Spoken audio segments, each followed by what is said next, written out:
Good morning, YouTube. Here's the C70. Just picked it up yesterday, sitting 6 years in grandmother's garage. We pulled it out, put a battery in it, and it started up. Ran pretty poorly at first. The ETS light came on the way home, but we drove 40 miles, including on the highway. It shook pretty bad, but made it home. No overheating, no real issues. The top even works.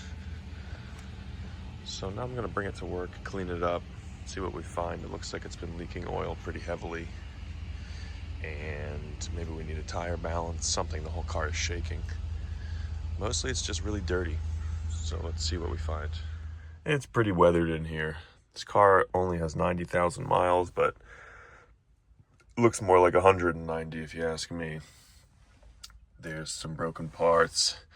These door panels are not in good shape. The rear carpet is kind of gross. Water was getting in because I can see that the glass was on the wrong side of this strip here. It had a big gap, and we had a couple areas where the top might have worn through. But yeah, like maybe over here. But it works, so that's cool. Let's take it to work and check it out some more. So we got a couple lights on here, bulb out, ETS.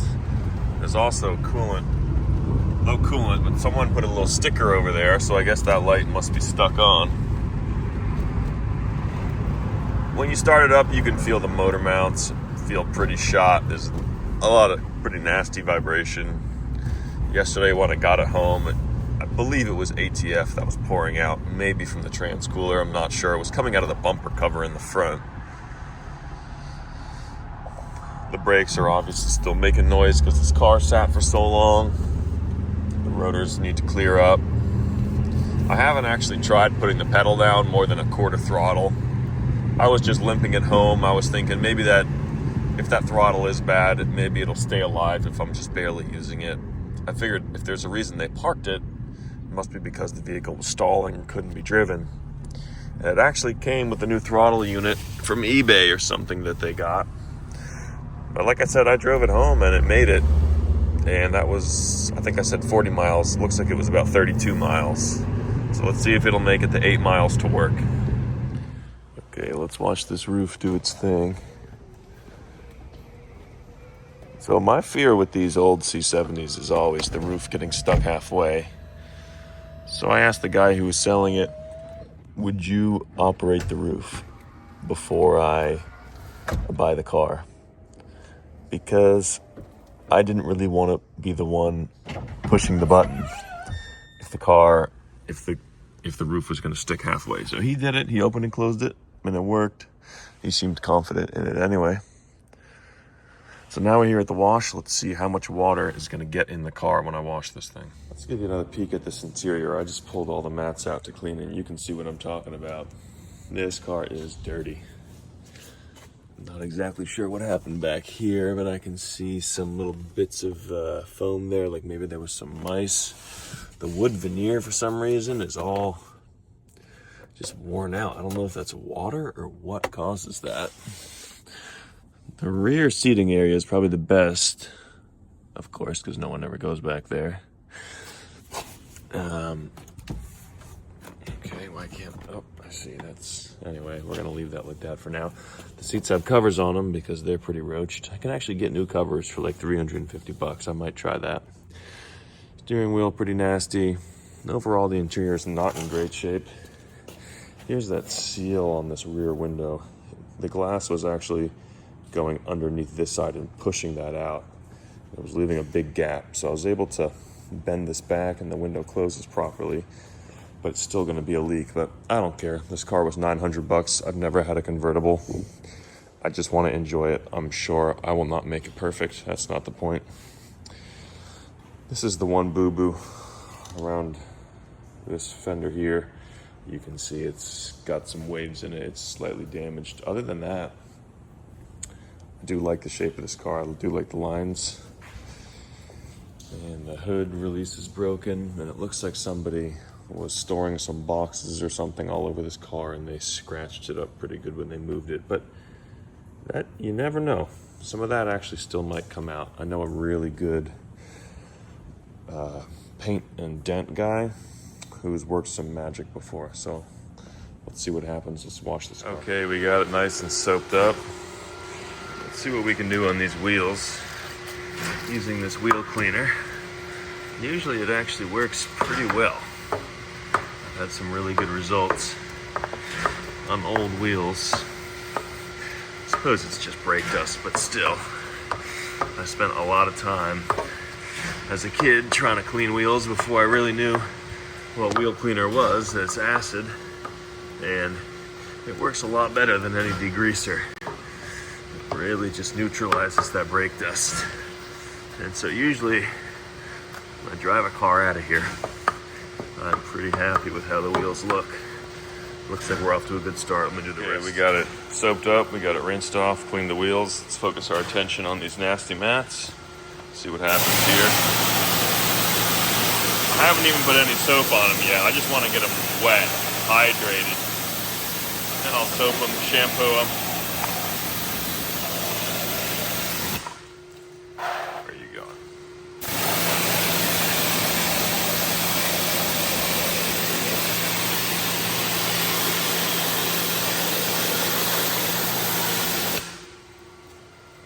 Here's the nasty one.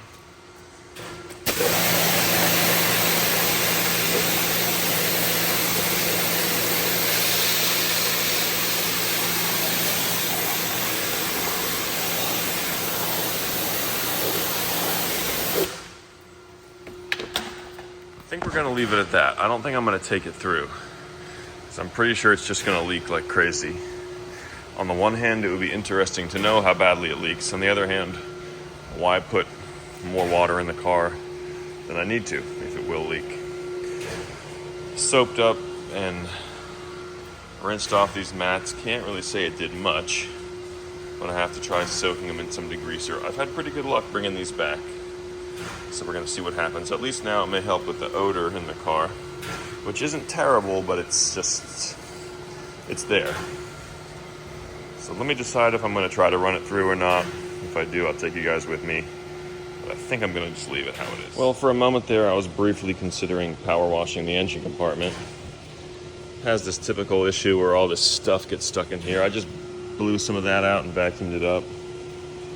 The engine compartment actually looks normal.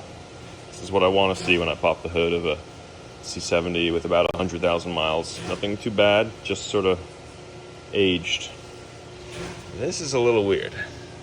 I'm kind of curious what is happening here. Oh, this is they replaced the battery cable to the junction block and they used some Mickey Mouse shit. Oh well. Well, maybe we'll redo that, but probably not.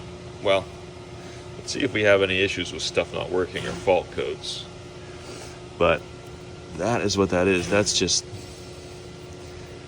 not a great job. Well, car runs and drives, so I guess they're doing something right. Let's take it in the shop and get a closer look at it. Here's the final results from the wash. Actually looks a lot nicer in camera than in person.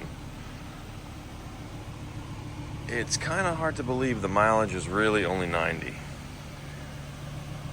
I mean, just with these rock chips and I don't know. I'm just not sure. Paint is still nice and shiny. I love this green emerald. My first Volvo was this color. And, I mean, look, maybe it just needs a good clay bar and buff. I don't think I'm going to do that. But, well, this side of the car looks nice anyway. So, can't complain. For 900 bucks, a working, driving convertible. I mean, we'll see if it'll pass smog. Check engine light came on just now. Hopefully it's not for the cat. Although if it is, I might have a solution for that. I know enough people to pretty much get any part I need. And yeah, the only boo-boo is just this rear fender. I don't know if that's showing up, those waves in it. Oh well. From 10 feet, you can't really see it. So let's get this car on the rack and do a thorough mechanical inspection. Well, maybe not too thorough, but just want to find out if it's low on transmission fluid and what that leak is. When I first got it, it had a really bad shift flare, which actually went away as I continued to drive, so who knows. There we go, now we got some more warning lights. That's more like it for a $900 P80. Well, this car definitely has a bad battery cable. When you start to see that twist there and you feel it and it's hot and crunchy inside, yeah, definitely needs a battery cable. Odd thing is it looks like somebody did it because the wire harness is now blocking that transmission dipstick. That's what I want to get to, so let me work on that. Okay, there's our result. This actually isn't terrible. Kind of middle in the hot, so it actually still looks red, so I can live with that. Okay, I wanted to show you guys something. I told you about that battery cable. Well, I actually touched the terminal and it is hot. So let's find out how hot. So you can see there's the battery, there's the rest of everything else. Look how hot, almost 180 degrees. For comparison, look at the negative terminal. You can't even see it. It's the same temperature as the battery. That's closer to what it should be. And then come over here, look at that, it is just blazing away. So that is probably going to be one of the first orders of business, especially once we start getting that fan turned on and there's more amperage pushing through this cable. That thing is just cooking. Here's a little bit of a nice surprise. The crankcase ventilation is actually pulling vacuum, which I already kind of knew because I pulled the cap with it running and I could feel it sucking my hand. But wow, I really for sure thought if I was going to keep this car, I'd have to do PCV, so that's nice. So when we pick this thing up, you're going to see a lot of oil underneath. When I just crawled underneath, when I was in the guy's garage looking at it, I saw a lot of oil. And this is probably part of the issue here. I'm going to say this is definitely a cam seal. Getting oil down there by the crank sensor. It's still wet and shiny. You can still see some wet and shiny oil down there at the bottom of this motor mount bracket. So that's probably cam seals, and that's rear cam seals, so that means, well, on this car it's actually not too bad. Actually, yeah, in fact, we don't need to remove the belt to do those, so that's almost better. But I have a feeling it's also in the front, but more on that later. Okay, I'm getting a little excited here. I'm skipping some steps. So we were 2 quarts low on oil, which I knew. I added a quart on the trip home, so we were about a quart low, quart and a half actually. Got it up in the air. Looks like we got some new struts. I actually knew that too because that top nut was not the OE style. These tires unfortunately have a date code of, well, it's 17. I can't find it here, but that's kind of pushing it. Anyway, don't feel any play from the tie rod or the ball joint on this one. Looks like we got some fresh pads on there. Must have been done before it was parked, maybe at the same time as these struts.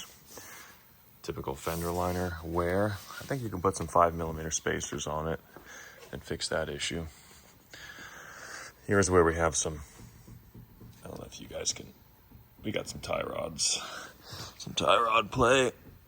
Gotta get to the other side so we can watch that tie rod.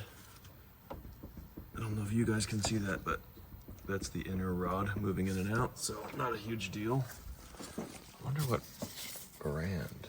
Unity. Okay, so we got some real quality stuff here. Well, not that it's bad, it's just not really a Euro brand, I guess. I think Unity is Napa? I'm not sure. Oh, they're actually directionals. How about that? Toyos. There we go. 0317. So 8 years old. I mean, it was in a garage, which helps a lot. The rubber is still kind of soft, but you can see some of those cracks starting to form. Well, we'll drive on them for now. But I have bad experience with old tires. I can't see that rear pad. I can't see it at all. I'll have to get in there with a mirror because I can't see it.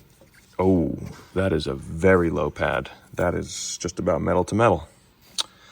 Okay, so we're gonna need some rear pads. That's no big deal. I'm assuming we're gonna see the same thing over here. Yeah, it's hard to show you guys, but that is metal to metal. It's about 1mm. Another Toyo. Back here, everything looks nice. Just wait till you see the front, though. Okay. So let me get it up in the air, and I'll come back and show you guys what we got in the front. I haven't seen it yet, by the way. No BS. Have not looked under this car other than crouching underneath. So we'll both be watching it at the same time. Well, here's what not to do. Do not install your drain plug with what looks like just RTV and round it off. Yeah, it's just, my wrench is just gonna slip. I think that's gonna be vice grip time, and I have a new drain plug. Oh yeah, this is good. Got the vice grip on it and it's just spinning, and that is tight. So let's try again. Maybe, I'm not sure. Let me see what happens. Maybe 16 millimeter socket, 12 point, hammer it on, sacrifice it. Okay, sure. I tried a pipe wrench, it didn't work. I just hammered on a 16 millimeter 12 point. If this doesn't work with the what is this, 2-foot bar, that's gonna be very disappointing. Oh my God. Wow. That thing is on there. Chisel time? Ooh, not sure. Okay, we got it, second attempt with the 16 millimeter. So now, let's see what this oil looks like after sitting for 5 years, being 2 quarts low. Lord only knows how long she was driving it like that. Let's see what we got. Here it comes. Any moment now. Oh. Okay. Kind of just dark. It smells normal, not like fuel, so kind of hard to see here, but no, just brown. That's fine with me. Well, had no crush washer on it. It was just RTV'd on. That's probably why it was so tight, because there was no crush washer. They just actually sort of deformed it into the aluminum pan on a steel bolt. So we'll put in a new one. I know I got some here somewhere. There we go. Okay. Yeah, that'll work. Pretty sure that's a Volvo drain plug. Okay, we got our drain plug in. Got our filter out. Let's throw in a genuine Volvo filter and get a button back up. My girlfriend's almost here to pick me up. We're gonna have to cut this short today. Looks like a little bit of sludge in the cup here. It's kind of normal. For 90,000 miles, it's not a good sign. Usually I see that on a little higher miles, but that's just a lack of maintenance. It's just some sludge building up, getting caught there in the filter. So, oh well, 900 bucks. Can't complain. Let's see if we can't rectify this bent chassis brace situation. I think this will be the most efficient way without, oops. Okay, here's my technique for bending that chassis brace. Got a block of wood between the pan and the brace and a jack here. I'm gonna jack up and bend that bar, and you can see I've already made some progress. So I'm gonna work on that, get it back up and in the air, and see if these bolt holes will still line up, because I have a feeling they might not.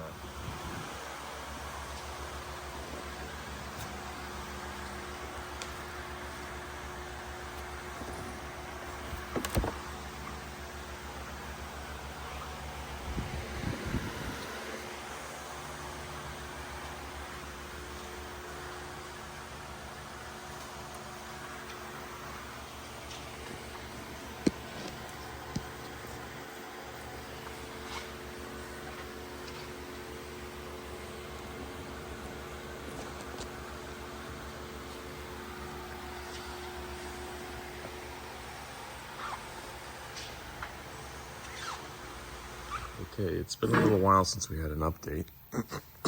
I'll fill in more of the details later, but right now we're gonna knock out this passenger side wheel bearing and this passenger side motor mount, which when I show it to you, it is just falling apart. I was driving the car up through the mountains on the skyline, and this mount is just collapsed.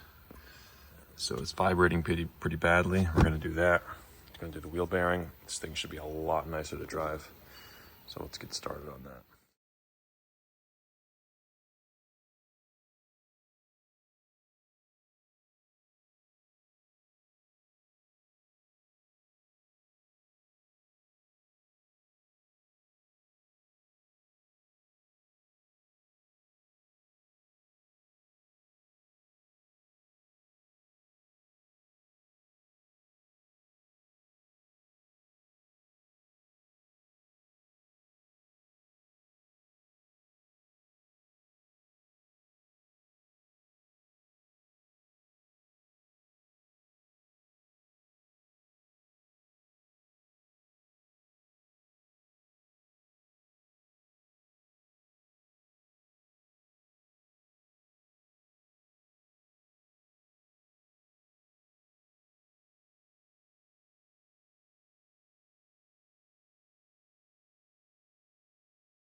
So here's the original mount. You can see it totally was just falling apart and separated.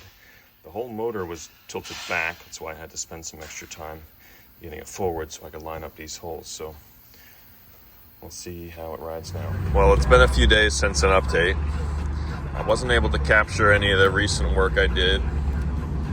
I got the motor mount and the wheel bearing.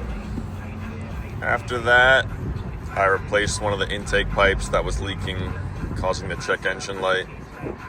Hopefully that's gonna allow me to smog this vehicle so I can actually register it. Other than that, the day that I replaced the intake pipe, I did some more work, but what was it? I can't remember. Well, it's been a little while now. Got it past smog, but the check engine light came back on. I've been smoke testing it. Smoke was pouring out from the grommet at the bottom of the intake pipe. Replaced it with a new one, it's the same thing, so I guess that's normal. So I'm not really sure if it's a vacuum leak issue. My MAF reading is 28 grams per hour or kilograms per hour. Vita says it should be 14. Maybe it's a MAF issue, but usually when you have a bad MAF, your value is way off. So also the low coolant light came on again. I had replaced the reservoir because the sensor wires were fraying. But that's not at this time, the level was low. So I'm pressure testing it and it's dropped from 15. So there's a leak somewhere. I don't have any drips. Got to pull up the carpet, but I didn't feel anything through the carpet like the heater core. So I had started to get a bad feeling about the head gasket, and I went to remove the plugs, and these spark plug wells are filled with oil. I'm guessing all of them. So that definitely needs the valve cover resealed, which is a bummer, because again, this was supposed to be a sort of low effort fun project. Obviously that never really works out because there's always something, but I'm just amazed for such low mileage. This thing was so poorly maintained. I mean, it's just surprising. 90,000 miles, it's got high mileage issues. I guess the previous owner just really didn't maintain it, didn't keep up with oil changes. The only reason I can think why these seals would get so hardened so soon. Anyway, whatever. We're gonna try to figure out this coolant leak. It's none of the usual places, so I'm not really sure. And try to figure out, at least I got it past smog, I can register it now, I can keep driving it. Don't really have to stress about it. I got a fuel filter on the way. The one that's in the car is original. Maybe it's got low fuel pressure. I haven't even looked at that yet. But I'm just flabbergasted. That first one was completely filled. And now I've lost a little piece of the coil. Went flying. There should be a little rod. So that's the update. Okay, I've been really bad with updates. So what's happened? We got a junkyard MAF that fixed our check engine light. We kept having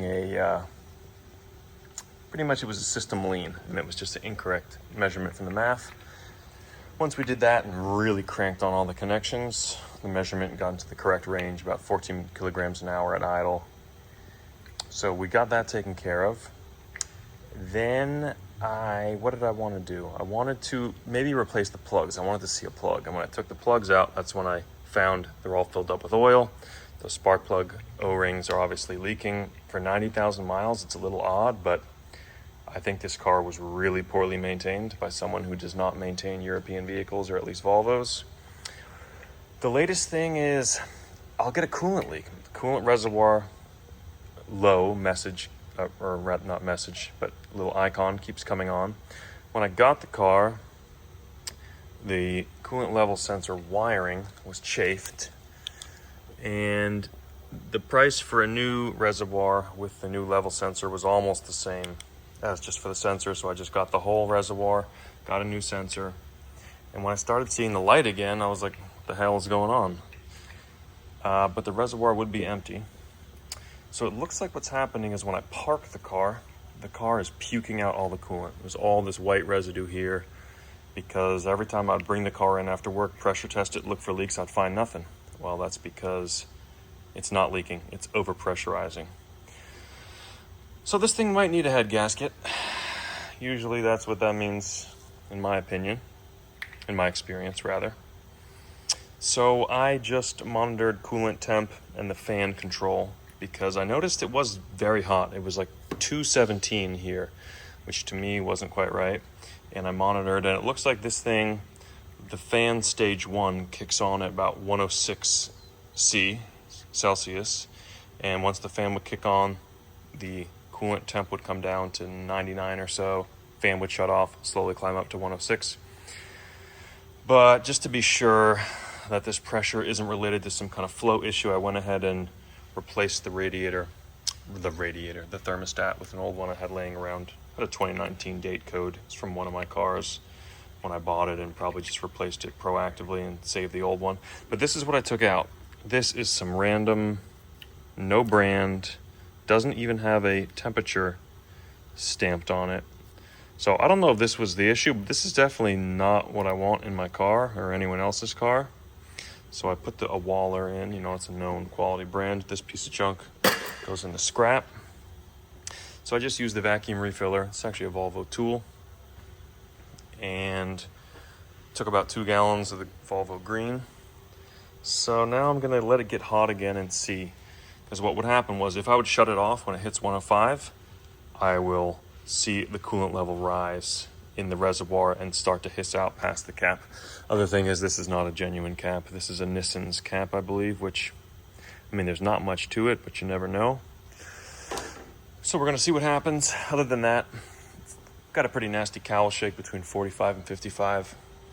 I was watching a video about using glass beads to balance wheels, and it was saying the reason it works is because at about 50 miles an hour, that's the harmonic range where if you have a wheel vibration issue, it will be noticeable. And they mentioned that because someone was asking, well, how come when I'm going 80, the car is smooth? When I slow down to 55, I feel this vibration, which I've experienced as well. So there's some physics involved in there. The important thing is you're not crazy if you have a vibration at 55 and not at 80. That's real. There's some science behind that. So this bad vibration I had, I was talking to the old foreman, and he said, you should try a road force balance, because this car sat for so long, these tires might have a flat spot.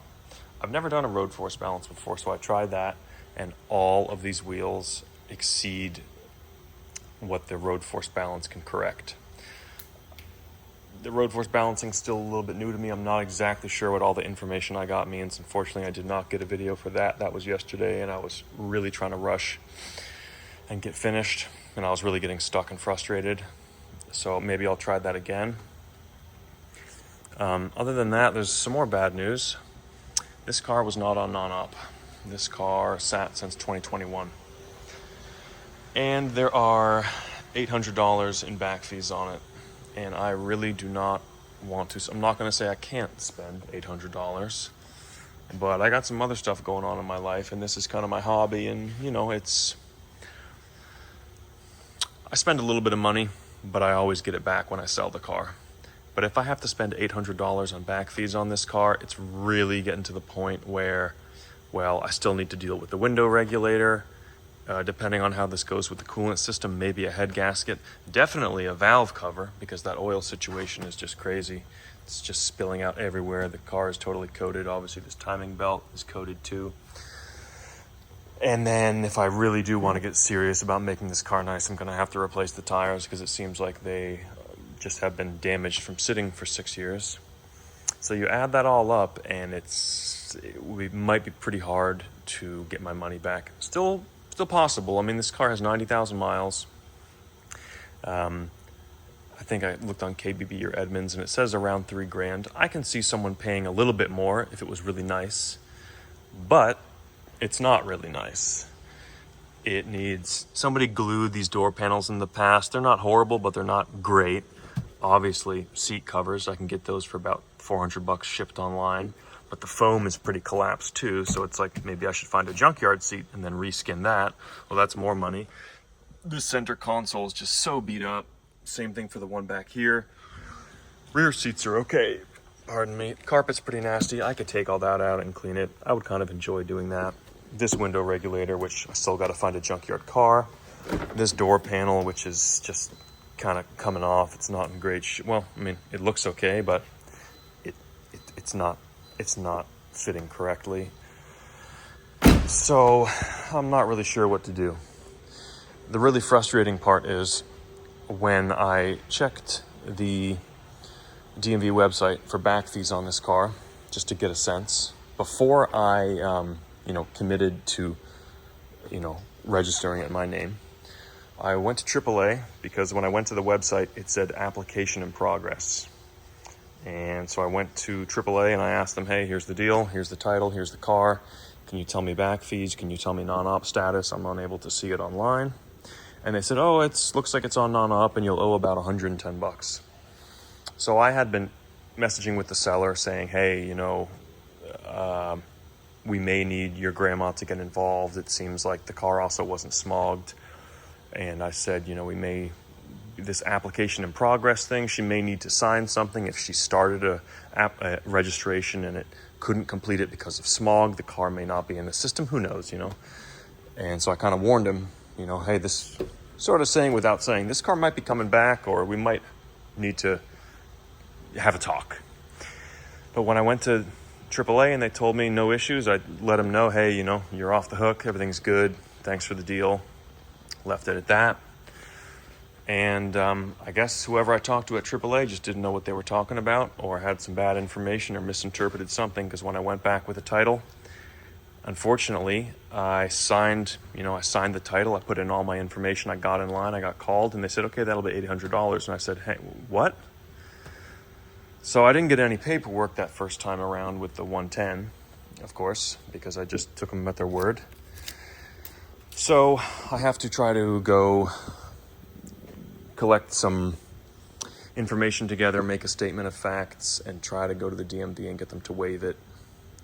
I really don't want to spend $800 on this car. I'm just not going to enjoy the car anymore. If I have to do that, this car is going to go from a fun, cheap beater to something else, to more like a chore. And that's just kind of going to ruin it for me. I get that that's sort of a first world problem, but this is just my hobby. It's just for fun. And so that's kind of a bummer. I'm still enjoying, finding all these issues and fixing them as I go. That's really what I like. I like to find old neglected cars and bring them back. And I've never lost money. I lost money once. I bought a 94 Taurus SHO for $300. And I probably put $700 into it. I got it running. It never ran right. It had shifting issues. I put a new valve body in it. I got the last one off the shelf from some lady deep in New Jersey where I used to live. And all said and done, that car just never ran right. And I was moving and I tried to sell it and no one would buy that car at any price. And I ended up taking it to the junkyard. And I think when I took it off my insurance went up. I just lost money. It was a bad deal. That's the only time. Obviously, it's just a little bit of money. It's not the end of the world if I don't make money on this. But unfortunately, even though you're not supposed to, I can't sell this car to someone else now because it has all my information on the title. So I'm locked in. So I want to try to find a solution.